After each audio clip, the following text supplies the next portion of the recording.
Votre matinale se poursuit sur la Sen TV, première télévision urbaine du Sénégal. Bonjour à vous tous, c'est parti pour le journal.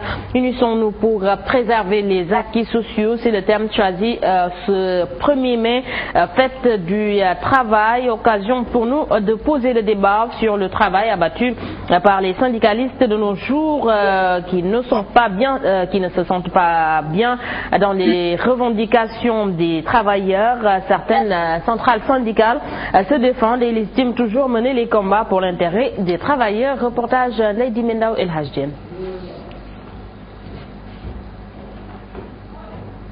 Du travail pour se signaler, selon son secrétaire général, Cheikh Diop, qui s'explique. Chaque jour que Dieu fait, nous défendons nos plateformes et nous gagnons des combats en dehors du 1er mai. Le 1er mai étant symbolique et le 1er mai aussi, comme je le disais tantôt, les préoccupations des populations et des travailleurs sont ensemble pris en compte dans nos cahiers de doléances. Même son de cloche du côté de la CNTS, son secrétaire général Modi Guiro loue l'efficacité de sa centrale dans la revendication des travailleurs. D'abord, nous n'avons pas le même niveau de formation syndicale, la même façon de voir les choses, parce que certains pensent que le syndicalisme, les revendications, vous les posez aujourd'hui, vous avez le résultat tout de suite.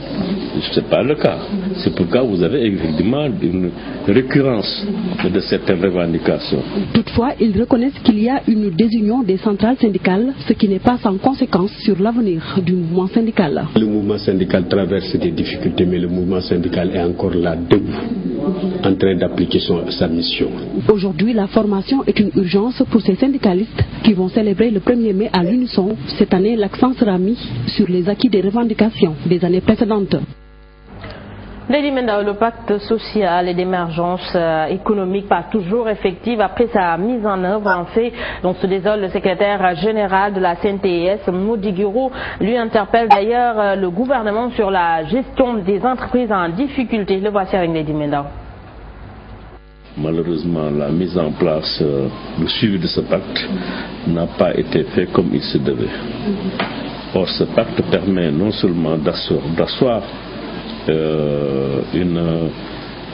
un dialogue social de qualité, parce qu'il ne s'agit pas de signer le pacte pour nous, il faut partager le contenu du pacte avec l'ensemble de nos militants et militantes pour qu'ils s'approprient donc le contenu du pacte. Cela n'a pas été fait.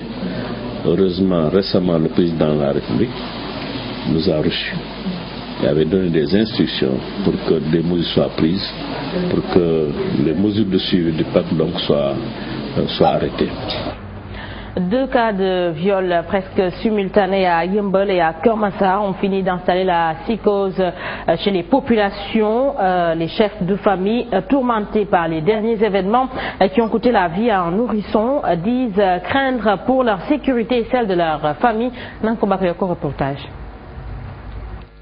La recrudescence des cas de viol prend des proportions inquiétantes, notamment dans la banlieue de Dakar. Les mineurs restent la couche la plus touchée. Devant cette situation, les populations transies de Frousse ne savent plus à quel sein se vouer. Nous vivons dans la psychose. Les cas de viol deviennent récurrents. On s'inquiète vraiment pour nos filles et sœurs. Nous ne sommes plus sereines. On redoute le pire à chaque fois que nous sommes dehors. Qu'ils aillent satisfaire leurs sales besognes ailleurs et nous épargner. Dans les tentatives d'explication du phénomène, le port vestimentaire des jeunes filles est souvent décrié, mais les parents ne sont pas exempts de reproches. Les enfants sont précoces, ils ont un aspect physique qui ne reflète pas leur âge, mais souvent aussi il y a l'abandon des parents. Les parents sont préoccupés par la dépense quotidienne et nous, en tant que grands frères, on n'ose plus payer mot. Les cas de viol sont jugés en flagrant délit. C'est pourquoi rares sont les cas où une peine d'emprisonnement est prononcée. Nous souhaitons que le délit de viol soit passible d'une peine d'emprisonnement à vie. Il n'existe pas de statistiques officielles des cas de viol au Sénégal. La plupart des cas ne sont pas portés devant les tribunaux. Seulement, avec l'avènement des médias, les faits sont de plus en plus portés à la connaissance. Bakayoko, pour faire connaître aux femmes leurs droits et les imprégner des règles et procédures judiciaires, c'est en tout cas l'une des solutions que préconise la Croix-Rouge sénégalaise. La dite organisation humanitaire développe des activités de sensibilisation à Rufisque et Thiès. Selon ses coordonnateurs, la situation de la femme est alarmante dans ces localités. Abdoulaziz Diop, président de la Croix-Rouge du Sénégal, ici avec Charmete Diansek. Il est reconnu que les femmes doivent être d'égale parité dans les conseils, dans les instances électives. Alors ça, c'est un droit qui leur est reconnu, qui leur est donné par la loi. On cache les choses dans la famille. On n'essaye pas de poser les problèmes pour que le problème soit résolu sur le plan du droit, mais sur le plan de la kersa, de l'honneur de la famille. L'agresseur est dans la famille, mais on ne veut pas qu'il soit connu. Et tant que cet agresseur n'est pas connu, puni par la loi, bon, les agressions risquent de continuer et les femmes toujours d'être violées, d'être battues. Parce que dans le silence, on ne peut rien deviner. C'est quand ces femmes élèveront leur voix, les feront connaître ses droits, leurs droits à la justice, et à partir de ce moment, je pense que quand les sanctions tomberont, il y aura moins de violence. C'était donc les précisions de Abdoulaziz Diallo, président de la Croix-Rouge. L'aéroport international Blaise Diagne pourra être livré d'ici 8 mois. C'est la conviction en tout cas du tourisme et des transports aériens qui a reçu l'assurance des partenaires turcs hier mercredi. Le ministre du tourisme et des transports aériens et la société Souma Limak ont procédé à la signature de finalisation de la construction de l'exploitation de l'AIBD, qui va, selon Maïmouna Ndoye Seck, préserver les intérêts du Sénégal.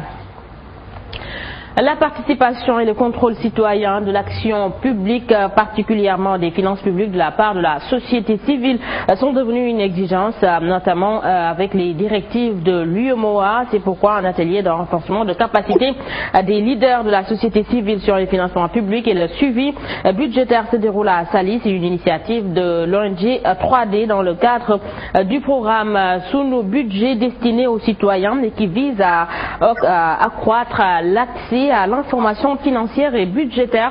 Des précisions de Moundiaï Sissé, c'est à suivre dans les prochaines éditions.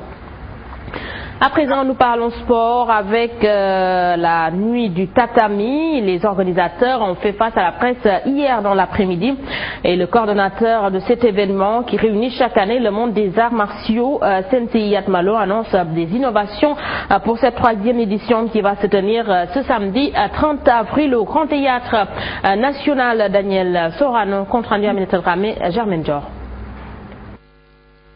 Initiateur de la grande nuit du tatami, Yatmalo prône pour la promotion des arts martiaux. Pour cette 3e édition, les meilleurs dans les fédérations seront décorés. Laisse entendre ces spécialistes des arts martiaux. Je crois qu'aujourd'hui, cette grande nuit du tatami, GNT, a fini de faire sa publicité.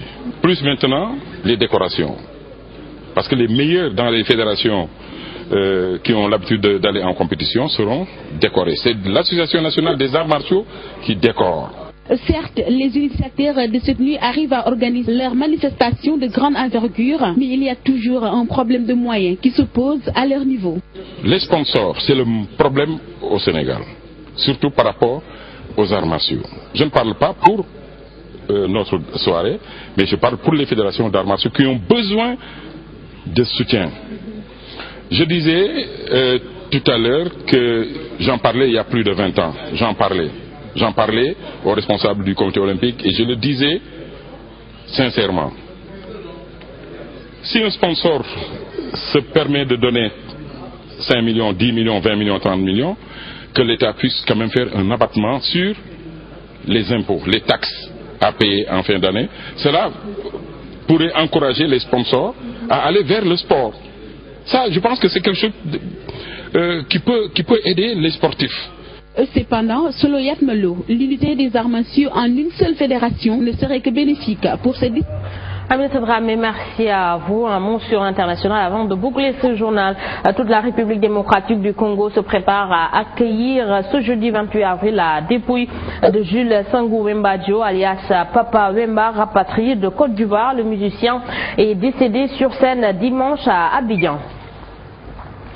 Toujours sur l'international, à Malabo, les forces de sécurité empêchent l'opposant équato-guinéen Gabriel Obiang Obono de sortir de chez lui. Sa résidence joue le siège de son parti, Citoyens pour l'innovation, où 200 de ses partisans sont eux aussi empêchés de sortir depuis vendredi. Gabriel Obiang Obono dit être dans les faits assigné à résidence.